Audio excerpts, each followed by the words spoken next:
दोस्तों नमस्कार। आशा है कि आप अच्छे होंगे, आपका दिन अच्छी तरह बीते। इसी के साथ हम इस वीडियो को शुरू करते हैं। दोस्तों जैसे कि मालूम है, आप कुरान की आयतों को बताते हैं, डेली बताते हैं और आप सुनते भी हैं। तो लोगों के कुरान की ABCD नहीं आती, मैंगो नहीं आता। पर हिंदू मुस्लिम भाईचारे की बात करते हैं। एक खानपुर के MLA हैं कुंवर प्रणव सिंह चैंपियन, मैं उनका वीडियो देख रहा था। कह रहे थे मैं हिंदू हिंदू हूँ और मुसलमान भी हूँ और इस्लाम को भी मानता हूँ। तो भाई तुम इस्लाम को मानते हो तो क्या उन चीज़ों को भी मानते हो जिसमें इस्लाम ये कहता है कि गैर मुस्लिमों को कत्ल करो, उनकी औरतों के साथ बलात्कार भी कर सकते हो अगर उनको युद्ध में जीत सकते हो। तो ये जो है ना, जो बड़े बड़े विद्वान बनते हैं इस्लाम के, इनको मैंगो नहीं आता। अब मैंगो का मतलब आप समझते हो, इनको कुछ नहीं आता, जीरो नॉलेज है। लीस्ट नॉलेजेबल पर्सन है जो इस तरह की बातें करते हैं। तो क्या ये लोग बेवकूफ़ हैं जो पूरी दुनिया में बहुत सारे लड़के, हारिस सुल्तान हैं, गालिब कमाल हैं जो MSc जियोलॉजी, जो पाकिस्तान सियालकोट के रहने वाले हैं, जो बुद्धिजीवी हैं।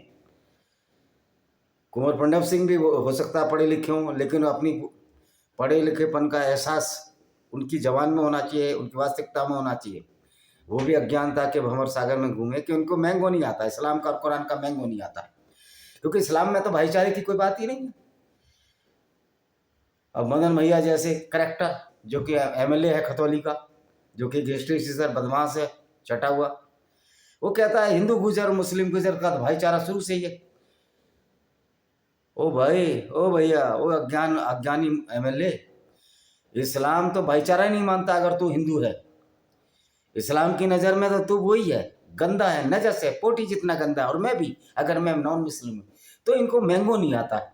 अब ऐसे लोगों को आप चुनकर भेजते हैं, हमारे लिए बड़ी शर्मनाक बात होगी। जो लोग कहते हैं कि BJP हिंदू मुस्लिम करती है, तो कुरान तो सबसे ज़्यादा गुंडागर्दी करती है। कुरान सबके खिलाफ ब्लास्फेमी फैलाती है, कुरान सबके खिलाफ हिंसा फैलाती है। कुरान एक ऐसी आइडियोलॉजी है, एक ऐसी किताब है जो पूरी दुनिया में फसाद फैलाने के लिए पैदा हुई है, इंसानियत को तबाह करने के लिए पैदा हुई है।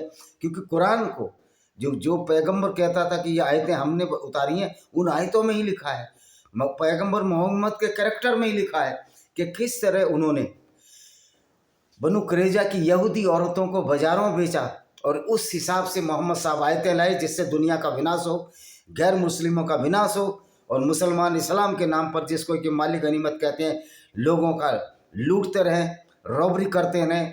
माली गनीमत का मतलब है दूसरों को लूटना। तो देखिए, जैसे कि कल हमने सूरह अल हज़र के 40 आयतें बताई थी, आज हम 41वीं आयत से शुरू करते हैं। क्या कहती है कुरान?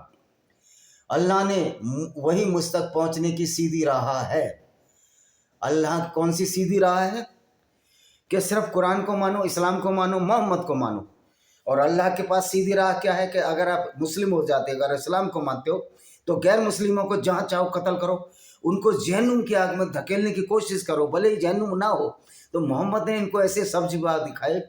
मैंने पूरी दुनिया में जो मुसलमानों के साथ सबसे बड़ा धोखा किया, जिसको ये पैगंबर मानते हैं, प्रॉफिट मोहम्मद, और उसके सुन्नत पर चलना चाहते हैं। तो मुसलमान भाइयों, आपको पता है मोहम्मद की सुन्नत क्या है?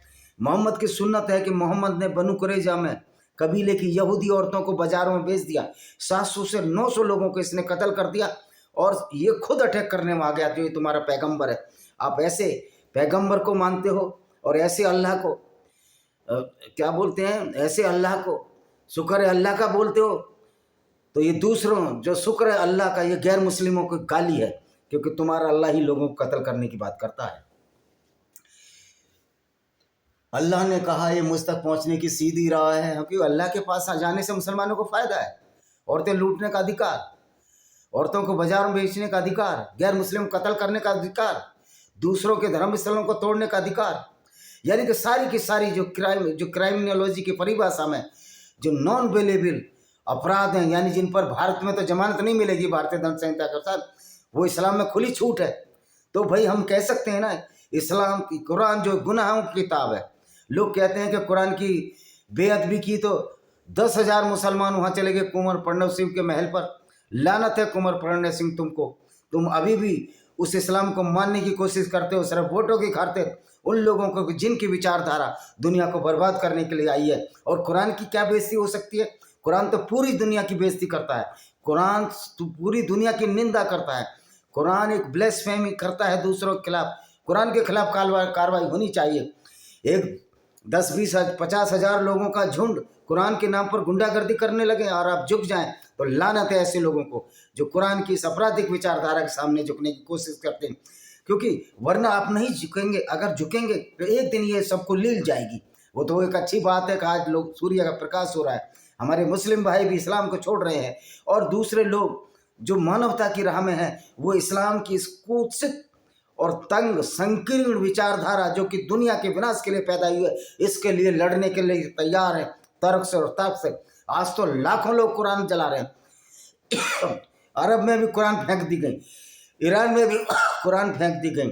कुरान बड़ा शुभ संकेत है। इस तरह की हरकतें जो कुरान में लिखी हैं उसके खिलाफ यही चारा बसता है कि हम तर्क से उनको बताएं, देखिए कुरान कोई अच्छी किताब नहीं है और तुम्हारा अल्लाह एक फैब्रिकेटेड और काल्पनिक अल्लाह है।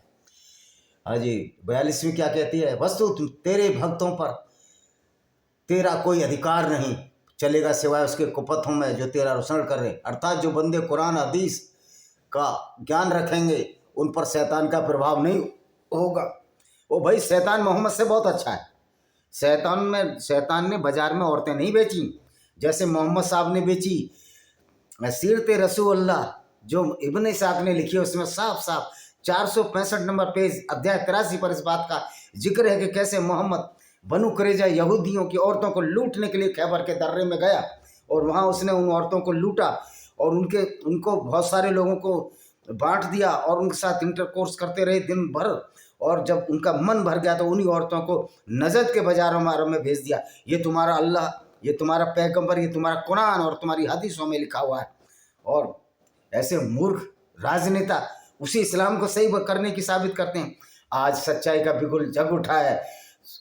योद्धाओं की सेनाएं तैयार हो चुकी हैं जो इस्लामिक विचारधारा से लड़ने के लिए तैयार हैं, इस मानवतावादी विचारधारा से लड़ने के तैयार हैं। सड़क पर गली गली मोहल्लों में जहां चाहेंगे हम इस्लामिक आतंकवाद के लिए लड़ने के तैयार हैं और सशस्त्र संघर्ष करने के लिए भी तैयार हैं। इस आतंकवाद के खिलाफ हम सबको, गैर मुस्लिमों को, एक्स मुस्लिमों को, एक अच्छे इंसान को इस्लामिक विचारधारा के खिलाफ हमको युद्ध करना होगा और ये युद्ध असंभव आई है, इसको कोई रोक नहीं सकता।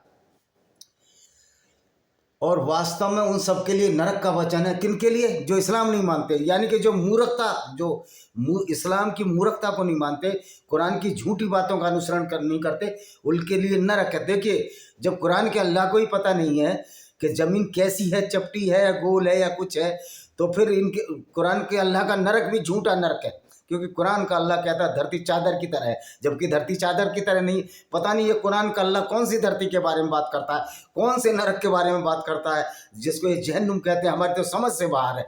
तो इसी तरह जब अज्ञानता भरी बातें होंगी वो खारिज कर दी जाएंगी, डिबंक कर दी जाएंगी और उन बातों का कोई अस्तित्व नहीं रहेगा। अगर आज भी ये लोग समझते हैं, आज भी कुछ लोग समझते हैं कि इस्लाम में हिंदुओं के साथ या गैर मुस्लिमों के साथ भाईचारा है, तो मैं उन लोगों से कहना चाहता हूँ, बहुत बड़े ज्ञानी हो, आपने बहुत ज़्यादा पढ़ा है, आप मुझे एक भी आयत ऐसी बता दीजिए जिसमें गैर मुस्लिमों के लिए कुरान में भलाई की बात करी गई। एक भी सिंगल आयत नहीं है। मैं 1 करोड़ रुपए का इनाम दूंगा अगर एक भी सिंगल आयत ये बता दें कि गैर मुस्लिमों के फायदे के लिए है, नहीं तो मेरे को वो पैसा दें। कम से कम मैं उन लोगों में तो बांट दूँ जो मुसलमान, जो इस्लामिक गुंडागर्दी और हिंसा के शिकार हुए हैं, जैसे कन्हैया लाल जी जैसे लोग। और ये बीजेपी की सरकार कन्हैया लाल के लिए कुछ नहीं बोली, ये नूपुर शर्मा के लिए भी कुछ नहीं बोली। ये कायर लोग हैं, ये सही बात बोल नहीं सकते और इनको वोट भी नहीं मिला। नल्ला ठल्ले पर ठल्ला वोट मिला इनको। जहाँ मुख्तार अब्बास नकवी रामपुर में उसकी पत्नी और उसका वोट मिला, उसकी पत्नी एक राजपूत हिंदू है, उसका वोट मिला। और वास्तव में उनके लिए नरक का वचन है। कोई नरक वरक नहीं होता है, ये झूठ बोलता है। तुम्हारा अल्लाह भी झूठा, तुम्हारा पैगंबर भी झूठा, नबी है ये। मैंने कल बताया था काबा भी इनका नहीं था, ये भी लूटा, जैसे सोमनाथ मंदिर को लूटा हमसे। उस नरक के 7 द्वार हैं, उनके प्रत्येक द्वार के लिए विभाजित भाग है। उसमें नरक में 7 द्वार है भाई। वो किधर नरक? कोई नरक वरक नहीं है यार। जिसको ये नहीं पता कि दुनिया बनाने वाले कोई नहीं पता दुनिया कैसी बनी है, तो नरक का झूठ बोला गया है। कुरान में बहुत सारा झूठ है। There is no lies, Islam dies. और वास्तव में आज्ञाकारी लोग, और उस नरक के 7 द्वार हैं। वास्तव में आज्ञाकारी लोग स्वर्गों और स्रोतों में होंगे। स्रोत में पानी के स्रोत में होंगे, स्वर्ग में होंगे। कौन सा स्वर्ग यार? तुम लोगों को कत्ल करके जन्नत जाना चाहते हो? तुम लोगों की औरतों को लूटकर बाजारों बेचकर पैगंबर मोहम्मद जन्नत जाना चाहते हैं? ये कभी नहीं होगा, ये झूठ है, ये फ्रॉड है। अगर ये लोग जन्नत जाएंगे, जो लोग गलत कार्य करते हैं, फिर अच्छे लोगों का क्या होगा? ये कुरान तो अच्छा रास्ता कभी नहीं दिखाता। कुरान वो रास्ता दिखाता है जो मोहम्मद का रास्ता था, जिसमें उनके फायदे का रास्ता था। इसीलिए तो वो काफिले लूटते थे मोहम्मद साहब, इसीलिए तो औरतों को बाजारों बेचते थे जहां धन और अर्थ का संचय हो सके। और बाग फदक जो इनकी फातिमा बेटी को इन्होंने गिफ्ट में दिया था, क्योंकि वो लूट का माल था। जब मोहम्मद की मृत्यु के बाद जो दूसरा खलीफा था, जो उमर का ही चेला था, उनने कहा कोई तुम्हारा बाग नहीं है, इसीलिए हुसैन अरसन भी मारे गए, उनको कत्ल कर दिया गया। इसलिए कत्ल कर दिया कि हजरत अली ने भी 2 आदमियों को जिंदा जलाया था, ये इनकी हदीसों में, जिसके लिए हाय हुसैन हाय हसन के नारे लगाते हैं। तो तुम्हारा दर्द दर्द है, दूसरे का दर्द दर्द नहीं है। अब तुमको भी वही दर्द सहना पड़ेगा जो इस्लाम की विचारधारा को मानकर तुम दूसरे गैर मुस्लिमों को देते हो, और ये 10 गुना अधिक सहना पड़ेगा, क्योंकि कर्म सामने आता है कि क्रिया के विपरीत बड़ी प्रतिक्रिया होती है, और जो प्रतिक्रिया करेंगे वो तुमसे 4 गुने ज़्यादा है। तो 4 गुने वेग से जो प्रतिक्रिया होगी, आप समझिए किस तरह की हालात आपके साथ होंगी। तो इसीलिए सुधर जाइए, इस कुरान को त्याग दीजिए। कुरान आपको अच्छा इंसान नहीं बना सकती, मैं गारंटी से कहता हूँ। सारे मौलाना जो कुरान पढ़ते हैं, जो मदरसे में पढ़ाते हैं, वो सारे के सारे आतंकवादी हैं, और सारे मदरसे आतंकवाद का केंद्र है, क्योंकि इस्लाम और कुरान इटसेल्फ एक आतंकवाद की किताब है। अच्छा जी, अब इनको कह रहे हैं क्या लॉलीपॉप दे रहा है मोहम्मद, और उसमें कहा जाएगा प्रवेश कर जाओ शांति के साथ, निर्भय होकर, डरो मत, कत्ल वतल कर आए हो। यानी क्रिमिनलों को भी ये किताब प्रोटेक्ट करती है। पहले किताब कहती है गैर मुस्लिमों को लूटो, उनके धर्मस्थल तोड़ दो, उसके बाद जन्नत में बिना डरे चले जाओ। यानी कि किस तरह ये अल्लाह और पैगंबर तो खुद क्राइम करते थे, अल्लाह किस तरह ये क्रिमिनल को प्रोटेक्ट कर रहा है। ना वहाँ कोई थकान होगी और ना वहाँ से निकाले जाएंगे, और हम निकाल देंगे उनके दिलों में जो कुछ बह रहा है। वो भाई भाई होकर एक दूसरे के सम्मुख तख्तों के ऊपर रहेंगे उस वास्तव में, और उसके बाद थकान भी नहीं होगी भाई। हाँ, थकान कहाँ होनी है वहाँ, हाँ तो मरी जाओगे ना तुम, तुम्हारी हड्डियाँ गल चुकी होंगी, ना उठोगे ना जन्नत मिलेगी। ये जो लॉलीपॉप दिया गया है मोहम्मद द्वारा, ये अल्लाह तो है ही नहीं, अल्लाह तो काल्पनिक है, ये तो लॉलीपॉप मोहम्मद का था। और मेरी यातना ही दुखदायी यात्रा है, और तुम कुछ भी दुखदायी यात्रा नहीं ले सकते। अब जो तुम मानसिक संतरास जो मुसलमानों को मोहम्मद की वजह से झेलना पड़ रहा है, उनको मेंटल टॉर्चर हो रहा है, बेचारे उपहास का पात्र बन रहे हैं, तो सबसे बड़े अगर दुश्मन हैं मुसलमानों के तो इनके प्यारे पैगंबर रसूलुल्लाह सल्लल्लाहु अलैहि वसल्लम या मोहम्मद बिन अब्दुल्ला साहब हैं। भले ही ये लोग ना समझे आज, नहीं तो 10 साल बाद समझेंगे, और इस्लाम 100 साल में ख़त्म हो जाएगा, बल्कि इससे भी पहले ख़त्म हो सकता है।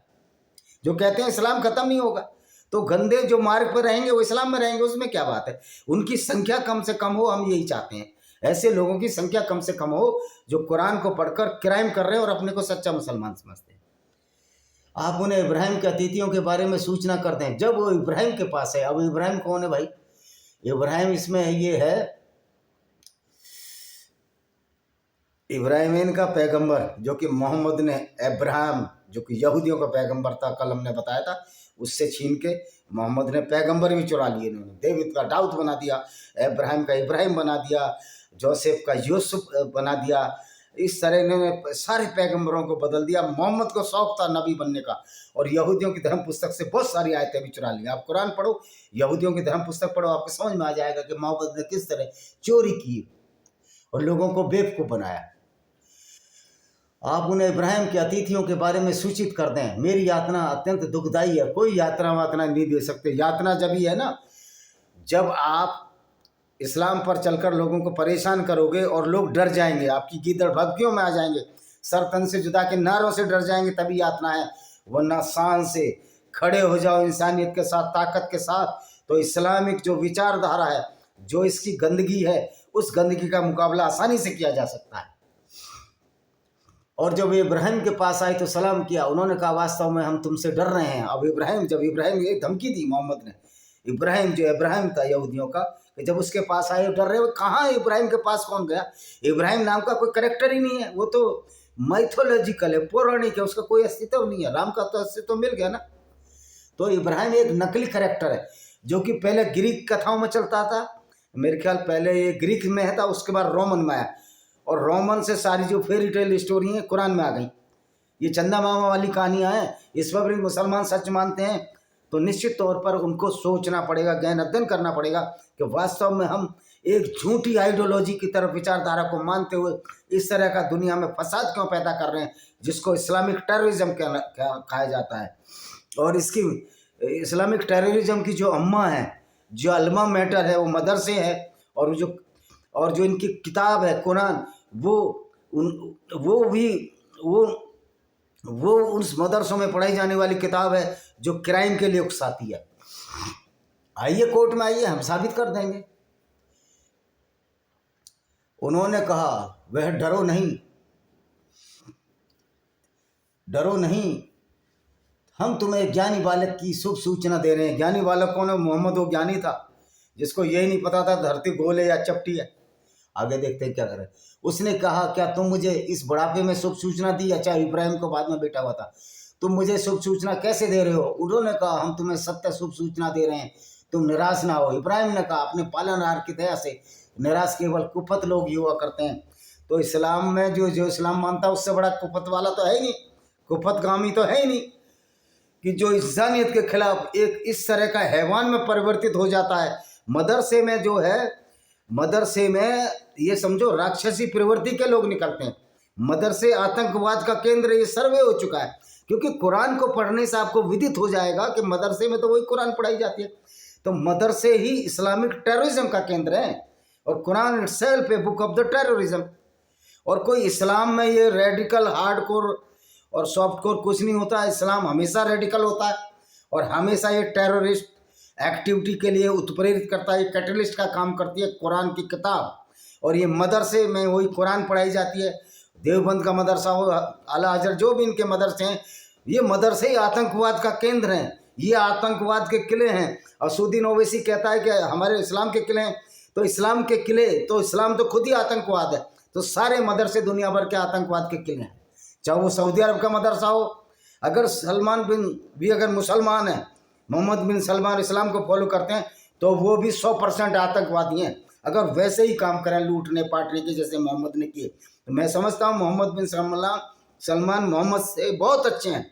हर मुसलमान मोहम्मद से अच्छा है, जो हिंदुओं के साथ भाईचारा चाहता है या ईसाइयों के साथ भाईचारा चाहता है या दूसरों की औरतों की इज्जत करता है, वो वास्तव में एक अच्छा इंसान है। लेकिन वो अच्छा मुसलमान नहीं है, कुरान के हिसाब से अच्छा मुसलमान नहीं है। अच्छा मुसलमान वो है जो दूसरों की औरतों को लूटे, उनको बाजारों में बेचे और मोहम्मद की शिक्षाओं पर चढ़े। और मोहम्मद की शिक्षा वही है जो मोहम्मद ने कर्म किया, उस पर चलना ही मोहम्मद की सुन्नत या शिक्षा कहा जाता है। चलिए अगली आयत पढ़ लें। इब्राहिम, अच्छा, उसने कहा अल्लाह के भेजे हुए फरिश्ते तुम्हारा अभियान का है। उन्होंने उत्तर दिया इब्राहिम ने, हम एक अपराधी जाति के पास भेजे गए। लूत के घराने के सिवा उन सभी को हम बचाने वाले हैं, परंतु लूत की पत्नी के लिए हमने निर्णय लिया वह पीछे रह जाने वालों में होगी। अब ये लूत का जो जिक्र है ना, बाइबल के जेनेसिस के प्रथम जो चैप्टर है, उत्पत्ति में आता है ओल्ड टेस्टामेंट में, तो मोहम्मद ने वहाँ से ये कहानी चुरा ली। तो ये भी बाइबल की कहानी है। फिर लूत के घर भेजे फरिश्ते हैं, तो लूत ने कहा तुम मेरे लिए अपरिचित हो। उन्होंने कहा डरो नहीं, हम तुम्हारे पास वो यातना लाए जिसके बारे में संदेह कर रहे थे, वे हम तुम्हारे पास सत्य लाए, वास्तव में हम सत्यवादी हैं। अब ये सत्यवादी हो सकते हैं क्या इस्लाम को मानने वाले? इस्लाम से बड़ा तो कोई झूठ बोलने वाला नहीं है। इस्लाम को पढ़कर जितना बड़ा झूठ ये पचा जाते हैं ना, इतना तो चूरन ये पुलिस वाले रिश्वत भी नहीं पचाते होंगे। तो इस्लाम जितना झूठ बोलते हैं, जितना मुसलमानों को गुमराह करते हैं, उतना तो ये कर ही नहीं सकते। उन्होंने कहा डरो नहीं, हम हुआ या अच्छा, अतः कुछ रात रह जाए जो अब तो अपने घरानों को लेकर निकल जाओ, तुम उनके पीछे रहो, तुम में से कोई फिर ना देके चले जाओ, यहाँ आदेश दिया जा रहा है। ये बिल्कुल बाइबल की नकल है। बाइबल का वो चैप्टर है जेनेसिस में 23वां या 24वां चैप्टर है, उसका बिल्कुल नकल कर दिया। अतः लूत क्यों चले जाओ कि वहाँ सोडोमी हो रही थी। सोडोम सिटी की बात है, जो सोडोमी मतलब मेल टू मेल इंटरकोर्स हो रहा था, और इसी से ये शायद सोडोमी वर्ड आया है सोडोम सिटी में। तो लूत के पास फरिश्ता है कि तुम यहाँ से निकल जाओ, यहाँ के लोग गंदे हो गए। सोडोमी गलत है, लेकिन जो मोहम्मद ने सफिया के साथ किया, उसके पति को मारा, उसके पिता को मारा, उसके भाई को मारा, और उसी रात ये उसके साथ इंटरकोर्स किया तुम्हारे पैगंबर ने, वो ठीक था? और औरतों को बाजारों में बेचना क्या ठीक था? जुवेरिया के साथ भी मोहम्मद साहब ने किया, ये सब ठीक था। यानी तुम जो करो सही होगा, क्योंकि अल्लाह ने कहा है काफिरों को मारो, अल्लाह ने कहा है, दूर फिटे तुम्हारे ऐसे अल्लाह पर लानत हो। इस तरह का क्रूर और अत्याचारी अल्लाह जो पूरी दुनिया में फसाद फैलाता है, और अल्लाह के नाम पर फसाद वाले वाला वही पैगंबर, और वो फरिश्ता है जो ऐसी बेवकूफ़ी भरी आयतें लाए जिससे दुनिया में फसाद हुआ, जिसको तुम जिब्रील कहते हो। वो फरिश्ता नहीं, वो शैतान है। शैतान भी जिब्रील से अच्छा है। शैतान ने तो ऐसा कोई नुकसान नहीं किया। शैतान ने सिर्फ गुमराह किया कि इस्लाम को मत मानो, क्योंकि इस्लाम विचारधारा आतंकवाद। तो शैतान तो हमारे लिए देवता हो गया। ये तुम्हारी किताब कहती है, मैं नहीं कहता। हमने लूत को निर्णय सजा दिया, भोर होते उसका अनुउल्मन कर जाएगा, और नगरवासी प्रसन्न होकर आ गए। लूत ने कहा ये मेरे अतिथि हैं, अतः मेरा अपमान न करो, तब अल्लाह से डरो, मेरा अनादर न करो। लूत ने कहा, जो उसके घर में आए थे, वो जो सडोम सिटी के लोग थे, लूत के साथ वाले, कह रहे हम इनके साथ इंटरकोर्स करेंगे, इनका अननेचुरल इंटरकोर्स करेंगे, मैन टू मैन। तो वो बेचारे डर गए। तो लूत ने कहा ये हमारे अतिथि हैं, मेरा अपमान न करो, तो अल्लाह से डरो, मेरा अनादर न करो। उन्होंने कहा क्या हमने तुम्हें विश्वासियों से नहीं रोका था? लूत ने कहा ये मेरी पुत्रियां हैं, यदि तुम कुछ करने वाले हो, हे नबी आपकी आयु की शपथ। वास्तव में अपने उन्माद में बहक रहे थे, यानी वो कह रहे थे कि हम तो करेंगे, जो लूत को बचाने आए। अतः सूर्योदय के समय उन्होंने कड़ी ध्वनि में पकड़ लिया, फिर हमने उस बस्ती के ऊपरी भाग को नीचे कर दिया, उसमें कंकरीले पत्थर बरसा दिए। वास्तव में इसमें कई निशानियां हैं प्रतिभाशालियों के लिए। फिर कह रहा हमने कंकर पत्थर बरसा दिया और सोडोम सिटी को राख और गंधक के ढेर से भस्म कर दिया। ये बाइबल में है, और बाइबल से चोरी इधर कर लिया। वह बस्ती वास्तव में इसमें कई निशानियां हैं प्रतिभाशालियों के लिए, और वह बस्ती साधारण मार्ग पर स्थित है। निसंदेह इसमें बड़ी निशानियां ईमान वालों के लिए, और वास्तव में वे अत्याचारी थे, तो हमने उनसे बदला ले लिया, और दोनों ही साधारण मार्ग पर हैं। तुम बहुत अच्छे मार्ग पर हो, इस्लाम को मानकर मुसलमान बहुत अच्छे मार्ग पर हैं। हजारों मंदिर तोड़ डाले तुमने, हजारों हिंदू लड़कियों के साथ बलात्कार हुए, हजारों यहूदी बलात्कार हुए, और मुझे समझ नहीं, हमें डूब के मर जाना चाहिए। हम ऐसी विचारधारा का मुकाबला नहीं कर पाए, उस वजह से नहीं कर पाए जो ये नौसिखी और अज्ञानी जो पॉलिटिकल लीडर हैं दुनिया भर के, और अज्ञानी गैर मुस्लिम हैं जो कहते हैं नहीं हिंदू मुस्लिम भाईचारा, हिंदू या गैर मुस्लिम और मुस्लिम भाईचारा हो, वो सबसे बड़े दुश्मन है इस मानवता के और समाज की। हमको समझना होना चाहिए। जो हिंदू ये कहता है कि मुस्लिम हिंदू भाईचारा होना चाहिए, लेकिन अगर कुरान को बिना पढ़े कहता है, और वो हिंदुओं को कहता है मुस्लिम भाईचारा करो, लेकिन मुसलमानों से ये नहीं कहता कि तुम्हारी कुरान में ये क्यों लिखा हुआ है कि भाईचारा गैर मुस्लिम में हो नहीं सकता, वो सबसे बड़ा दुश्मन है, वो सबसे बड़ा जहरीला और सब बोला नाग है जो तुमको आस्तीन में घुसकर तुमको डस रहा है। और हिज्र के लोगों ने रसूल को झूठा ठहराया। ये तो रसूल तो झूठे थे ही, मोहम्मद से झूठा कोई नबी नहीं। मोहम्मद ने जिस तरह मुसलमानों का नुकसान किया, उतना नुकसान तो हिटलर ने यहूदियों का भी नहीं किया था। हिटलर ने यहूदियों को ख़त्म किया, लेकिन उसने ईसाइयों को बचाया। लेकिन मोहम्मद ने तो मुसलमानों को बदनाम कर दिया, क्योंकि मुसलमान पूरे वर्ल्ड में अब इस्लाम तो नहीं फैला सकते, ये तो इनकी ताकत नहीं है, इनकी नहीं कभी फैला पाएंगे। और ऐसी विचारधारा को कौन मानेगा? जहाँ लाखों की संख्या में लोग रोज इस्लाम छोड़ रहे हैं, वो नहीं चाहते कि उनका पैगंबर एक लुटेरा पैगंबर हो, उनका पैगंबर लोगों को कत्ल करने वाला हो, उनका पैगंबर दूसरों की औरतों की बेइज्जती करने वाला हो, उनका पैगंबर औरत को आधी बुद्धि कहने वाला हो, औरतों की आधी बुद्धि, उनका पैगंबर ये कहता हो कि जो स्त्रियां हैं वो नरक में जाती हैं। ऐसे पैगंबर को कौन मानेगा? कौन हमारी मुस्लिम बहनें उसको अपना पैगंबर मानेंगे जिनको पैगंबर कह रहा है ये नरक में रहती हैं, ये नरक वासिनी है, ये आधी बुद्धि की हैं, इनको प्रॉपर्टी में भी हिस्सा आधा चाहिए पुत्र के मुकाबले। अगर ऐसे पैगंबर को अभी भी मुस्लिम हमारी बहनें मानती हैं तो आपको अपना सोचना और विवेचना करने की जरूरत है।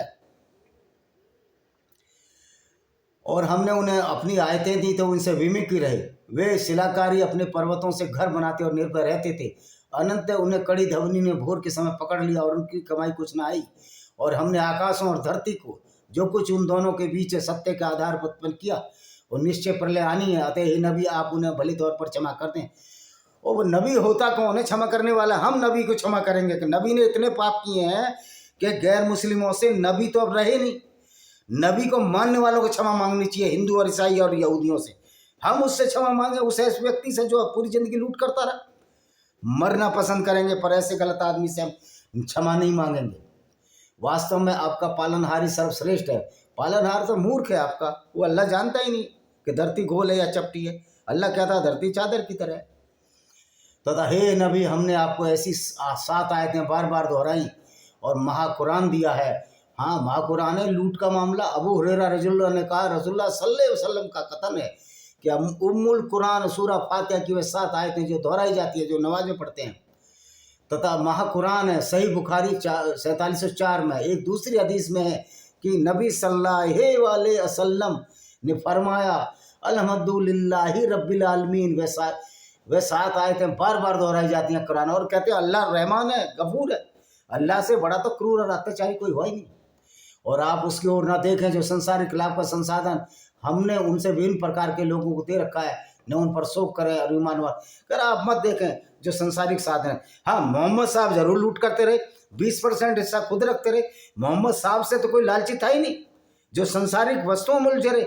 बगीचे के बगीचे लूट लिए, बाग फदक लूट लिया जो बाद में अपनी लड़की फातिमा को दिया, और कर्म फिर सामने आया। फातिमा ने बाग मांगा, मोहम्मद के चेले उमर ने जो दूसरा खलीफा बोला कौन सा तुम्हारा बाग है, और उसको मोहम्मद की लड़की फातिमा को 2 दरवाजों के बीच में मार दिया। तो कर्म सामने आता है, जैसे कर्म करेगा वैसे फल देगा भगवान। तो मोहम्मद के जो हुसैन अरसन मरे वो उसी की परछाई थी जो मोहम्मद ने अत्याचार किए थे। हजरत अली ने जो अत्याचार किए थे, जो लोगों को 2 को जिंदा जलाया था, उसके फलस्वरूप हुसैन हसन वहाँ मारे गए जिनको बूंद पानी का एक कतरा ना मिला। तो जो जैसा करता है वैसा बढ़ता है। ये है गीता का ज्ञान। और कह दें मैं प्रत्यक्ष चेतावनी देने वाला हूँ, अल्लाह कोई देर चेतावनी देने वाला नहीं। अल्लाह की डैश डैश डैश डैश। जैसे हमने खंडनकारियों पर यातना उतारी जिन्होंने कुरान को खंड खंड कर दिया, तो शपथ है आपके पालनहार की, हम उससे पूछेंगे तुम क्या करते रहे। अतः आपको जो आदेश दिया जा रहा है उसे खोलकर सुना दो, और मिश्रणवादियों की चिंता ना करें, जो गैर मुस्लिम है उनकी चिंता ना करें, क्योंकि वो तो आपके भाईचारा निभाते रहेंगे और कटते रहेंगे। जिसमें मुसलमान भाई और हिंदू ईसाई यहूदी चारा होगा। यही तो दुनिया में चला रहा है। ये तो कांग्रेस और समाजवादी पार्टी के लोग, और वो लोग लानत है चंद्रशेखर रावण तुम पर। तुम बोलते हो मनुस्मृति पर, लेकिन तुम्हारी औकात नहीं जो कुरान के ऊपर बोलो। तुम्हारा पेशाब निकल जाता है उस समय। तुम क्या, आपको जो आदेश दिया रहा है उसे खोलकर सुना दें, और मुशरिकवादियों की चिंता ना करें, हम आपके प्रयास करने वालों के लिए काफ़ी हैं। ओ भैया, मजाक तो बनेगी जब तुम मूर्खतापूर्ण काम करोगे। जब तुम्हारा पैगंबर कहेगा कि धरती जो है स्थिर है, सूर्य उसके चारों तरफ घूम रहा है, तो कौन लोग विश्वास करेंगे तुम पर? वही लोग विश्वास करेंगे जो बिल्कुल दिमाग से पैदल है, जिसमें दिमाग ही नहीं है। अरे एक जानवर को भी इतनी समझ आती है कौन अच्छा कौन बुरा। और तुमको भगवान ने सबसे बड़ा क्रैनियम दिया, 1400 क्यूबिक सेंटीमीटर की बुद्धि दी, फिर भी आप समझ नहीं रहे हो। तो इससे बड़ी अज्ञानता और मूर्खता क्या होगी जो आप इस आइडियोलॉजी को अभी फॉलो कर रहे हो। जो अल्लाह के साथ दूसरे पूज्य बना लेते उन्हें शीघ्र ज्ञान हो जाए, कोई ज्ञान नहीं होगा। हाँ, मुसलमानों को जरूर, भाइयों को ज्ञान हो रहा है कि अल्लाह झूठा है, ये पैगंबर भी झूठा था, इसलिए तो लाखों लोग इस्लाम छोड़ रहे हैं। और फिर ऐसा अल्लाह जो भेदभाव कर रहा है दुनिया को बनाने का दावा, और मुसलमानों के लिए सब कुछ, गैर मुस्लिमों को कत्ल करवा रहा है। तो ये दुर्फटे मुँह अल्लाह ने लोग बनाए क्यों नहीं? क्यों दूसरे लोग क्यों काफिर क्यों बनाए? अल्लाह ने कोई काफिर वाफिर नहीं बनाया। ये मोहम्मद की फेरी टेल चंदा मामा की स्टोरी थी, जो उसने चोरी की दूसरे की थोड़ा से धर्म पुस्तक। अतः हम जानते हैं आपकी बातों से आपका दिल संकुचित हो रहा है, अतः अपने पालनहार की प्रशंसा के साथ उसकी पवित्रता का वर्णन करें। देखिए पालनहार तुम्हारा अल्लाह पवित्र कैसे है? तुम्हारा पैगंबर भी पवित्र नहीं है। जो व्यक्ति 6 साल की लड़की से शादी कर ले, 9 साल की उम्र में बिना रजामंदी से उसके साथ इंटरकोर्स कर ले, वो पवित्र है? अगर यही पवित्र है, यही अच्छा है, तो बुराई क्या है? क्या हमें बुराई की परिभाषा और अच्छाई की परिभाषा में परिवर्तन लाना पड़ेगा? अपने पालनहार की वंदना कर, यहाँ तक कि आपके पास विश्वास है। जब तक पालनहार की वंदना करो जब तक विश्वास है। देखो एक बुद्धिमान प्राणी तो इस्लाम को मान ही नहीं सकता, और बहुत सारी चीज़ें हिंदू धर्म में उनका भी विरोध किया हमने तो। लेकिन मनुस्मृति जलाने वाले, तुम्हारी ये औकात है जो तुम कुरान के बारे में बोल सको? तुम धूर्त और मां मक्कार हो, और तुम सड़कों पर आकर डराने का कोई नहीं चलने वाला। ही सच्चाई सामने आके रहेगी। इसी के साथ मैं इस वीडियो को विराम देता हूँ। वंदे मातरम, जय हिंद, आपका दिन शुभ हो।